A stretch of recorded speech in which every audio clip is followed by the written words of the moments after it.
Good morning అండి అందరికీ.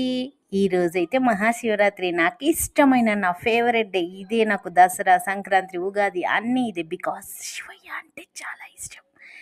శివయ్య అంటే ఎవరికి ఇష్టం ఉండదు చెప్పండి? అఖిలాండ కోట బ్రహ్మాండ నాయకుడు అంటే ఎంతమందికి ఇష్టమో నాకు కామెంట్ చేయండి.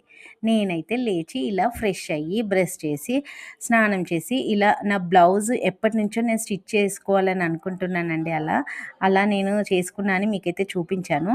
నేనైతే ఇప్పుడు స్కిన్ కేర్ చేసేసుకుంటున్నాను. ఫెస్టివ్ వైబ్స్ అయితే స్టార్ట్ అయిపోయాయి. అయితే ఇలా సింపుల్‌గా రెడీ అయ్యాను. హెవీగా ఏం కాకుండా నార్మల్‌గా ఒక శారీ మాత్రమే కట్టాను. ఇంకేమీ స్పెషల్ లేదు. నా డైలీ రొటీన్ కూడా ఇంతే బోరింగ్‌గా ఉంటుందండి.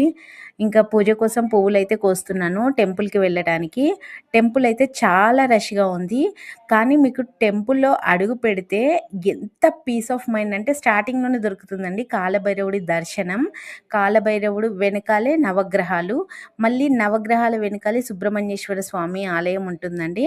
ఇంకా శివయ్యని చూడ్డానికి లైన్‌లో అయితే వెళ్తున్నాను. చాలా హాట్‌గా అయితే ఉంది. దారిలో మన చిటికల చండీశ్వరుడు అంటారు కదా! అతన్ని కూడా నేను వీడియో తీశాను. ఎందుకంటే వెళ్ళలేని వాళ్ళుంటే ఇలానైనా దర్శించుకుంటారని. కానీ ఎంత హాట్‌గా ఉన్నా వెయిట్ చేయాలి కదండీ! ఎందుకంటే శివయ్య ఈరోజు తన భక్తుల కోరికలు తీర్చడంలో చాలా బిజీగా ఉంటాడు.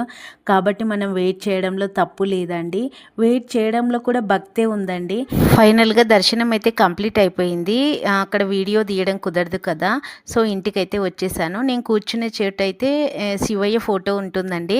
అక్కడే నా డే స్టార్ట్ అవుతుంది. ఇంకా ఆకలి కేకలైతే మామూలుగా లేదు. వీడియోలో చూస్తే మీకే అర్థమవుతుంది. మీ డే ఎలా గడిచిందో నాకు కామెంట్‌లో కామెంట్ చేయండి.